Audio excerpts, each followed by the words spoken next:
Why did India become independent on 15th of August? 15th of August. A date every Indian knows, but here is something you probably weren't told in school. So let's go back to 1947. British had already decided that Raj was ending. The British government had initially given Mountbatten until June 1948 to transfer power. But Mountbatten looked at the situation in India, which was full of political deadlock, communal violence, Congress and the Muslim League unable to agree, and an empire that was increasingly difficult to hold. 15th of August 1945 was the day Japan surrendered in World War II. Mountbatten had been the Allied commander in Southeast Asia.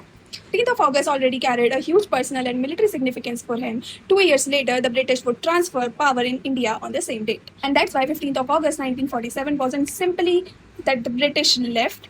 India didn't choose 15th of August because it was an ancient Indian symbol of freedom. It was chosen in the middle of rapidly collapsing empire by a departing British administration with a date that carried Mountbatten's own memory of Britain's victory over Japan. And yet, that date became ours. So today, 15th of August doesn't belong to Mountbatten. It belongs to the people who lived through 1947 and to every generation that came after them.